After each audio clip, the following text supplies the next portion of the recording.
Hello दोस्तों, आप सभी का स्वागत है एक बार फिर से आपके अपने यूट्यूब चैनल एनएम शिक्षा में। तो आज हम बीए प्रोग्राम फिफ्थ सेमेस्टर के हिस्ट्री के इम्पोर्टेंट टॉपिक 1917 की रूसी क्रांति और बोल्शेविक, जिसे बोल्शेविक क्रांति के नाम से भी जाना जाता है, के बारे में पढ़ने वाले हैं। ये आपके एग्ज़ाम में हर साल क्वेश्चन आता है और बहुत ही ज़्यादा इम्पोर्टेंट क्वेश्चन है।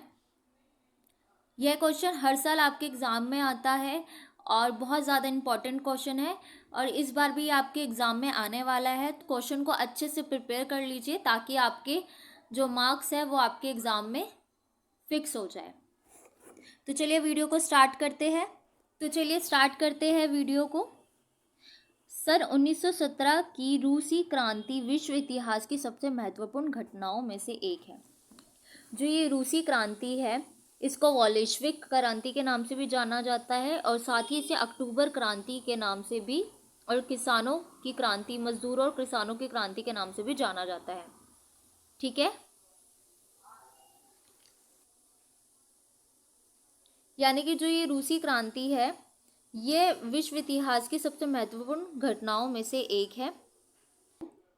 रूस में जार के स्वेच्छाचारी शासन का अंत हुआ था और तथा रूसी सोवियत संघात्मक समाजवादी राज्य की स्थापना हुई थी।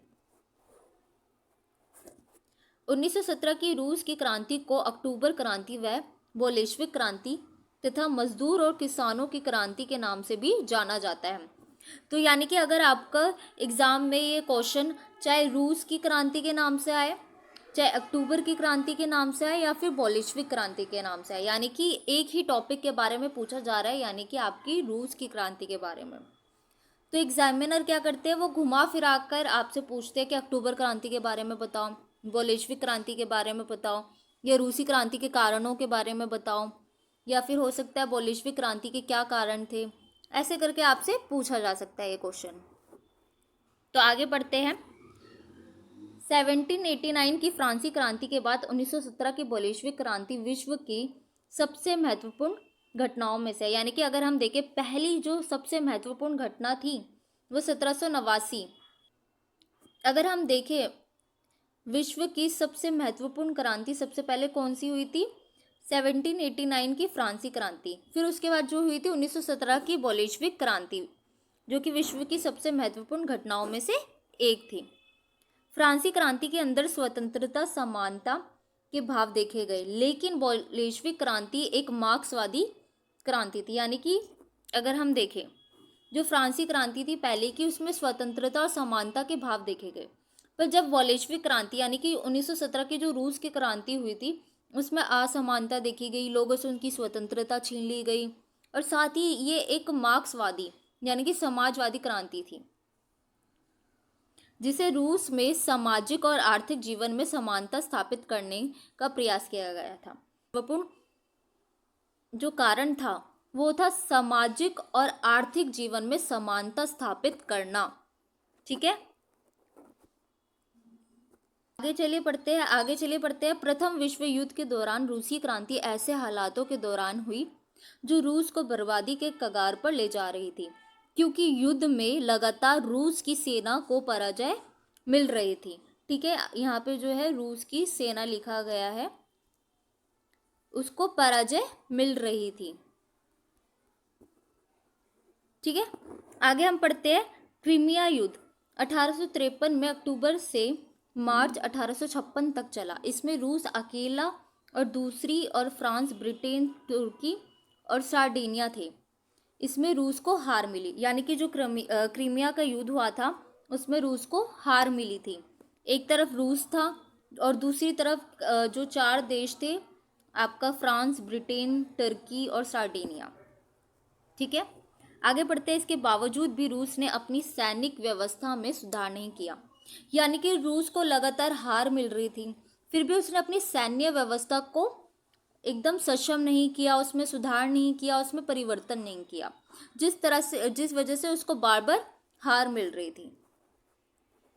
आगे हम पढ़ते हैं रूसी क्रांति के चरण। अगर हम देखें रूसी क्रांति जो थी, अगर हम देखें रूसी क्रांति 2 चरणों में विभाजित है, यानी कि 1917 की क्रांति एक ही है जो 2 बार हुई थी। एक हुई थी आपकी मार्च 1917 में, दूसरी जो हुई थी अक्टूबर 1917 में।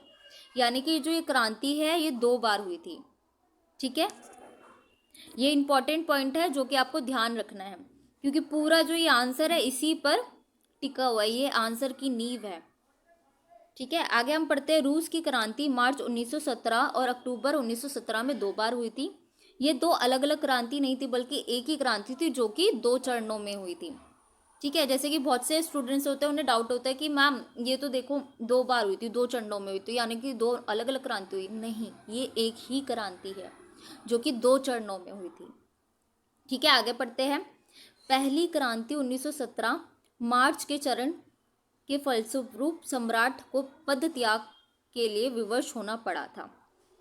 ठीक है, और उसको जो है अपना पद त्यागना पड़ा, और इसके बाद उसके जो पद त्याग दिया उसने जार शासक ने, उसके बाद क्या हुआ, एक अस्थायी सरकार यानी कि नॉन परमानेंट गवर्नमेंट बनी।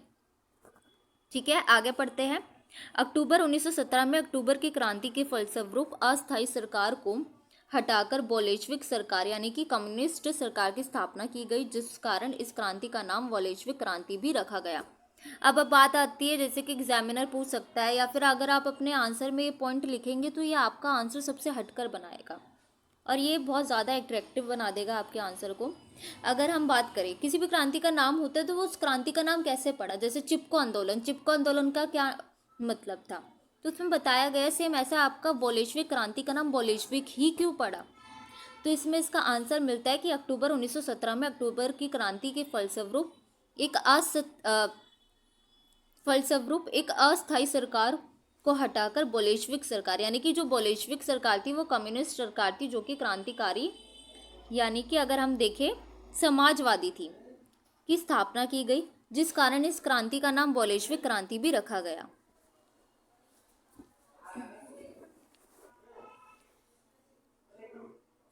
मार्च की क्रांति के कारण जाट शासकों मार्च की क्रांति के कारण जाट शासकों को अपना पद छोड़ना पड़ा था, लेकिन शासन अमीरों के हाथ में आ गया था और रूस के श्रमिकों का शोषण लगातार हो रहा था। ठीक है, लगातार होने के कारण क्या था, अक्टूबर की क्रांति के बाद जब दूसरी बार क्रांति हुई तो शासन सर्वहारा वर्ग के हाथ में आ गया।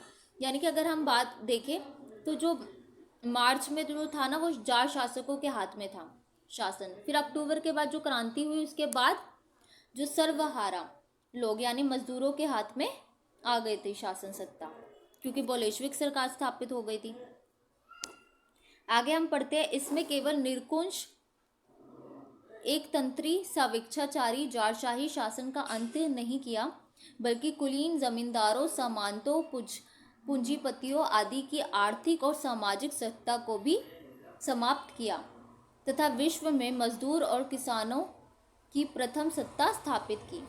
यानी कि अगर हम पढ़े इसमें क्या लिखा गया कि इसमें केवल निरंकुश एक तंत्री और स्वेच्छाचारी जाटशाही शासन का अंत ही नहीं किया गया, बल्कि कुलीन जमींदारों, सामंतों और पूंजीपतियों आदि की आर्थिक और सामाजिक सत्ता को भी जो है समाप्त कर दिया गया।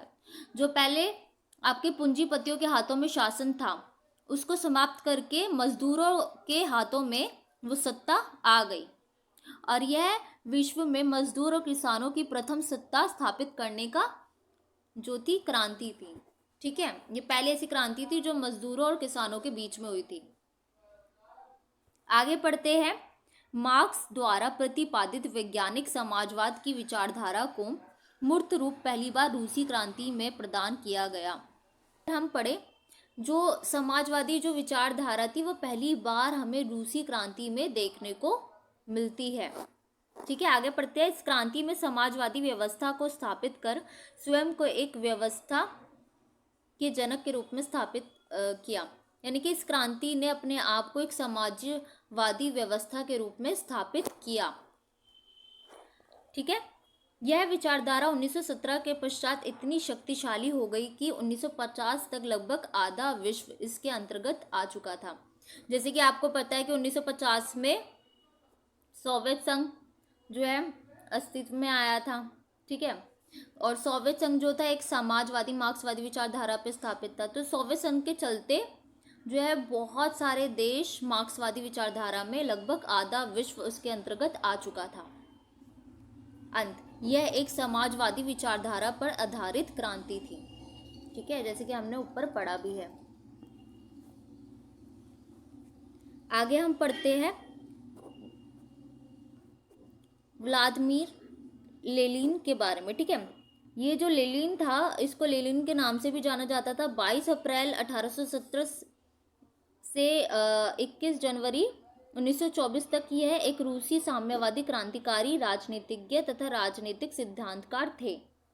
लेनिन रूस में बोल्शेविक की लड़ाई के नेता के रूप में भी प्रसिद्ध है। ठीक है, ये इंपॉर्टेंट पॉइंट है जो कि आप इनके लिए लिख सकते हैं। इनको रूस में बोल्शेविक लड़ाई के नेता के रूप में जाना जाता है। सन 1917 से 1924 तक सोवियत रूस के और 1922 से 1924 तक सोवियत संघ के भी हेड ऑफ गवर्नमेंट रहे। ठीक है, आगे पढ़ते हैं हम।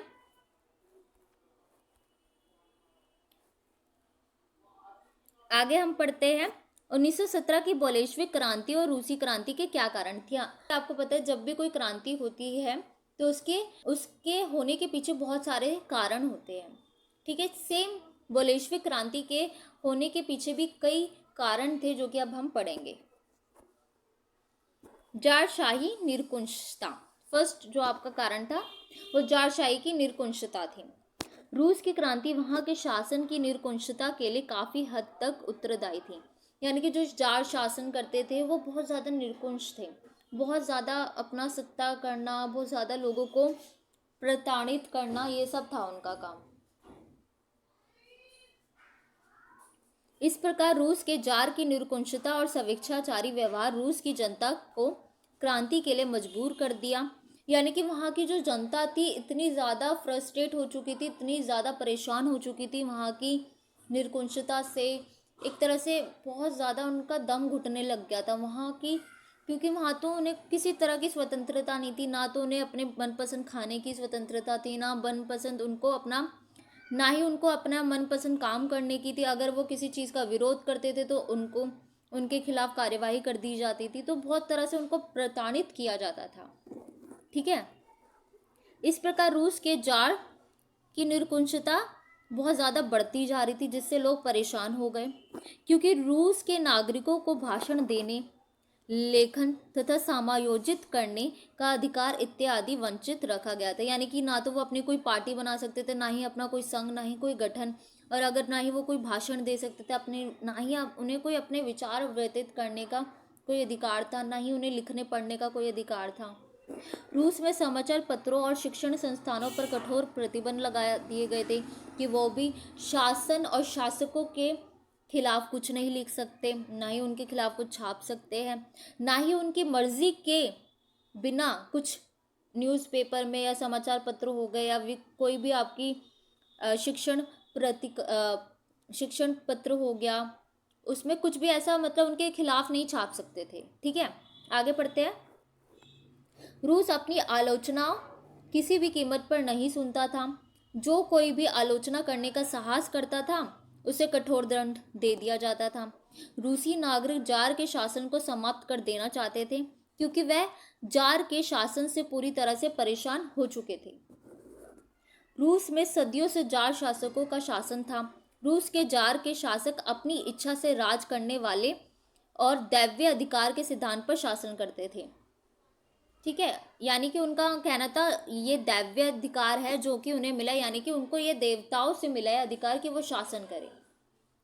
ठीक है, जैसे कि जार प्रथम, अलेक्जेंडर, निकोलस द्वितीय, अलेक्जेंडर द्वितीय व तृतीय, ये सभी कर शासक निरंकुशता और कठोरता से शासन करने वाले थे, जो कि धीरे धीरे असंतोष बढ़ा रहे थे अपने शासन में। जार निकोलस द्वितीय एक आखिरी रूढ़िवादी शासक था। अगर हम देखें तो जार निकोलस द्वितीय एक आखिरी रूढ़िवादी शासक था। जापान द्वारा रूस को, अगला पॉइंट पढ़ते हैं, जापान द्वारा रूस को पराजित करना। रूस की जनता ने पहले से ही जार के शासन के विरुद्ध तीव्र आक्रोश व्याप्त था, लेकिन यह आक्रोश जब और उत्पन्न हुआ जब छोटे से तेज जापान से रूस को पराजित होना पड़ा। इससे रूस की अंतर्राष्ट्रीय क्षेत्रीय में प्रतिष्ठा को गहरा आघात पहुंचा। ठीक है, यानी कि रूस जो है अंतर्राष्ट्रीय क्षेत्र में उसकी प्रतिष्ठा को आघात पहुंचा।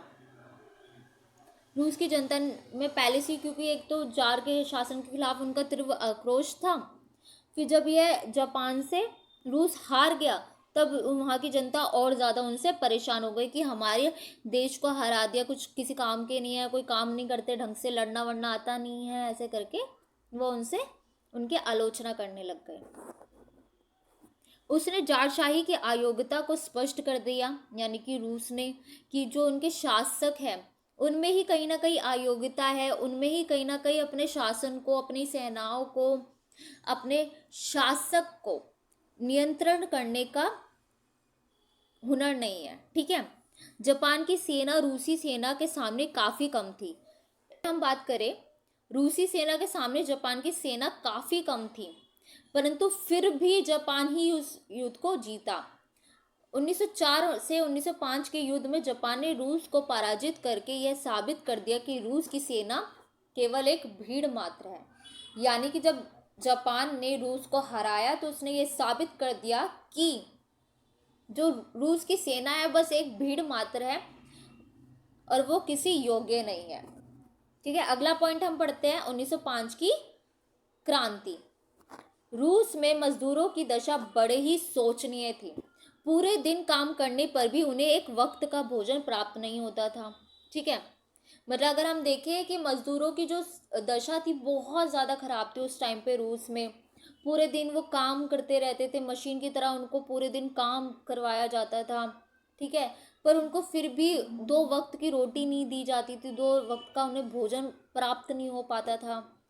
उन्हें ट्रेड यूनियन बनाने की स्वतंत्रता नहीं थी, मतलब अपने मजदूरों का संघ बनाने की उन्हें कोई स्वतंत्रता नहीं दी गई थी। मजदूर वर्ग अपना इस दशा से मजदूर जो वर्ग थे अपनी इस दशा से बहुत ज़्यादा परेशान हो चुके थे। फिर क्या हुआ, 22 जनवरी का दिन इतिहास में खूनी रविवार के नाम से प्रसिद्ध है। ठीक है, आगे हम पढ़ते हैं कि खूनी रविवार क्यों कहा जाता है इसको। इस घटना से रूस की जनता में आक्रोश और भी ज़्यादा बढ़ गया तथा उसने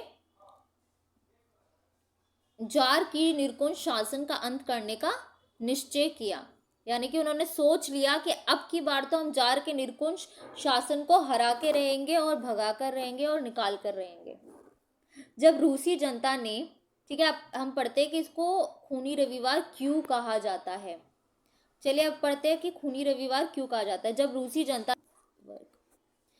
रूसी जनता ने सेंट पीटर्सबर्ग में स्थित महल की तरफ प्रदर्शन कर रही थी तब जार के सिपाहियों ने इन सभी प्रदर्शनकारियों पर गोली की बौछार शुरू कर दी। इस हमले में हजारों प्रदर्शनकारी मारे गए थे।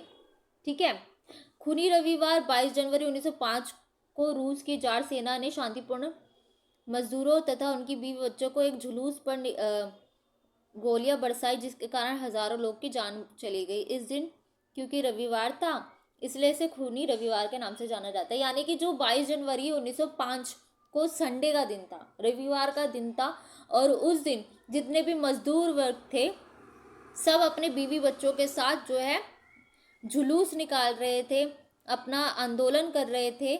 उस वक्त क्या हुआ कि जो जार के जो सेना थी उन्होंने गोलियों की बौछार कर दी, यानी कि गोलियां चलानी शुरू कर दी, जिस कारण बहुत सारे लोगों की मृत्यु हो गई, बहुत सारे बच्चे मारे गए, बहुत सारे महिलाएं मारी गई, बहुत सारे लोगों की हत्या कर दी गई, जिस वजह से घटना को खूनी रविवार के नाम से जाना जाता है।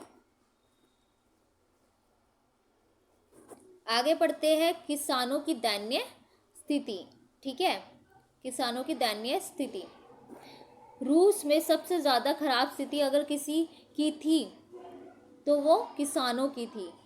ठीक है, किसानों वर्ग की थी, क्योंकि किसान वर्ग ही कुलीन सामंतों के अत्याचारों को सबसे ज़्यादा झेलते थे। उनकी संख्या कम से कम 18 करोड़ थी। उस समय अधिकतर भूमि पर जमींदार का अधिकार था तथा जमींदार उनसे ज़्यादा काम भी लेते थे। ठीक है, आगे पढ़ते हैं। जबकि उसके बदले उन्हें मेहताना नहीं के बराबर लिया जाता था। अंत जमींदार की भूमि पर काम करते थे, इस कारण मजबूरन उन्हें उनके अत्याचारों को सहन करना पड़ता था। यानी कि मजदूरों से बहुत ज़्यादा काम करा लिया जाता था, पर उनको उनके बदले में जो काम की जो भरपाई होती थी, जो उनका मेहताना होता था, वो नहीं दिया जाता था। ठीक है, आगे पढ़ते हैं। मजदूरों में असंतोष। रूस में मजदूरों की स्थिति बड़ी ही दयनीय थी। देखिए, थोड़ी सी टाइपिंग मिस्टेक हो रखी है, तो उसको आप इग्नोर करिएगा। आगे हम पढ़ते हैं। रूस में मजदूरों की स्थिति बड़ी ही दयनीय थी, क्योंकि मजदूर जो थे वो कारखाने में काम करते थे। वहाँ के जो मालिक थे मजदूरों से ज़्यादा काम करवाते थे। वह मजदूरों को इतनी कम राशि दिया करते थे कि उनकी रोटी, कपड़ा, मकान इत्यादि की जो बेसिक चीज़ें हैं, जो बेसिक नीड है, जो उनके मौलिक अधिकार है, वो भी उनका पूरा नहीं हो पाता था। ठीक है, आगे पढ़ते हैं। मिल मालिकों को मजदूरों के सुख दुख व उनके स्वास्थ्य आदि में कोई दिलचस्पी नहीं थी। यानी कि उनकी वो मतलब जो मिल मालिक थे उन्हें कोई फर्क नहीं पड़ता था कि उनके मजदूर जिंदा है, मर रहे हैं, बीमार हो रहे हैं, खाना खा रहे हैं कि नहीं खा रहे हैं, उनका घर चल रहा है कि नहीं चल रहा है। उन्हें इन सब चीज़ों से कोई मतलब नहीं था। उनको सिर्फ अपने काम से मतलब था कि वो उनको कमा कर दे, उनका काम करके दे। उनका उद्देश्य तो बस अधिक से अधिक मुनाफा कमाना था, यानी कि बस वो ज़्यादा से ज़्यादा मुनाफा कमा सके। ठीक है, आगे हम पढ़ते हैं। अगला कारण, समाज का पिछड़ापन। समाज का पिछड़ापन भी क्रांति के लिए महत्वपूर्ण कारकों में से एक है। रूस का समाज यूरोप के अन्य देशों की अपेक्षा काफ़ी पिछड़ा हुआ था। उस समय अधिकांश लोग निम्न जो जीवन स्तर पर व्यतीत कर रहे थे, जीवन की आवश्यक सुविधाओं से वंचित थे। यानी कि वहाँ पे वो जो वर्ग के लोग थे, मजदूर वर्ग के लोग या जो निम्न जाति के लोग थे, वो शिक्षित नहीं थे, अपने अधिकारों से वंचित थे। ना ही उनको पढ़ने का अधिकार था, ना ही उन्हें कुछ कुछ खिलाफ, अपने शासन के खिलाफ कुछ बोल देते थे तो उन पर कार्यवाही करना शुरू कर दिया जाता था। बहुत ज़्यादा मतलब उन पर अत्याचार करते थे, बहुत ज़्यादा उनको प्रताड़ित किया जाता था। रूसी जातियों पर अत्याचार। इस समय रूस में अरूसी जातियों जैसे पोल, फिन, यहूदी आदि निवास करती थी। यह जातियां अपनी सभ्यता, संस्कृति के प्रति अत्यधिक कट्टर थी और स्वतंत्र होने थी, जबकि जार इनका रूसीकरण इन अरूसी जातियों का जार ने बड़ी निरंकुशता के साथ दमन करना शुरू किया। इससे रूस में अरूसी जातियों के कारण जारशाही विरोध, असंतोष और व्यापक हो गए, जो रूसी क्रांति की अनिवार्यता को बलवती बनाया। ठीक है, आगे पढ़ते हैं। क्रांतिकारी साहित्य की रचना।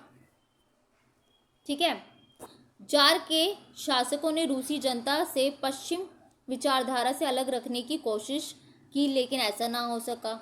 यूरोप के विचार रूसी भाषा में अनुवाद होने लगे तथा कुछ विद्वानों ने अपने क्रांतिकारी विचारों को रखा। यानी कि अगर हम देखें, जैसे कि पश्चिमी आपका अमेरिका हो गया, ऐसे पश्चिमी देशों की जो विचारधारा थी वो खुले विचार के थे। ठीक है, मतलब वो ऐसे बंधन में रहने वाले नहीं थे, वो बहुत ज़्यादा डेवलप माइंड के थे, बहुत ज़्यादा डेवलप उनकी जो संस्कृति थी। तो जब ऐसा हुआ कि रूसी अनुवाद में उनके विचार, जब उन लेखकों के और उन विद्वानों के विचार जब आने लगे, तो रूस की जनता भी जो है शिक्षित होने लगी और बहुत ज़्यादा अपने अधिकारों को लेकर सीरियस होने लग गई। ठीक है, और जिसके कारण वहाँ का लोकतंत्र की मांग करने लग गए, अपने अधिकार जब उन्हें पता चला। इस तरह से समाज पर मार्क्सवाद और समाजवादी विचारधारा का फैलाव होने लगा और एक क्रांतिकारी को बढ़ावा मिला। आगे हम पढ़ते हैं कि परिणाम क्या हुआ। रूसी क्रांति के परिणाम स्वरूप सर्वप्रथम निर्गुण तंत्र, अभिजात वर्ग और चर्च की शक्ति का अंत हुआ। यानी कि जो बड़े जार शासक थे उनका अंत हुआ और एक साम्यवादी यानी समाजवादी, मार्क्सवादी व्यवस्था का निर्माण हुआ। आगे पढ़ते हैं। जार के राज्य का अंत कर उसे सोवियत साम्यवादी गणराज्य संघ में बदल दिया गया। ठीक है, तो चलिए आपका ये आंसर कंप्लीट होता है। आई होप आपको समझ में आ चुका होगा जो भी मैंने आपको बताया अभी तक। और आपको ये टॉपिक बहुत ज़्यादा इजी लगा होगा। अगर आपको कुछ कन्फ्यूज़न है या कुछ आपको डाउट है तो आप मुझे कमेंट करके बता सकते हैं। अगर आपको ये नोट्स चाहिए तो आप टेलीग्राम को ज्वाइन कर सकते हैं, ठीक है। और अगर आपको वीडियो अच्छी लगी है तो आप वीडियो को लाइक करिए, अपने फ्रेंड्स में ज़्यादा से ज़्यादा इस वीडियो को शेयर करिए और कमेंट करके बताइए कि आप वीडियो को कहाँ से देख रहे हैं और आपका एग्ज़ाम कब होने वाला है और आपको अगले किस टॉपिक पर वीडियो चाहिए, ठीक है। और चैनल को सब्सक्राइब ज़रूर करिएगा क्योंकि मैं इसी तरह के इम्पोर्टेंट टॉपिक्स पर वीडियो लाती हूँ। और आगे मैं और भी इम्पोर्टेंट टॉपिक्स पर, चाहे वो आपका हिस्ट्री हो या फिर पॉलिटिकल हो, वीडियो बनाने वाली हूँ। तो आप इम्पोर्टेंट टॉपिक की वीडियो ज़रूर देखिएगा। और चलिए अब मिलते हैं अगली वीडियो में। Thank you for watching.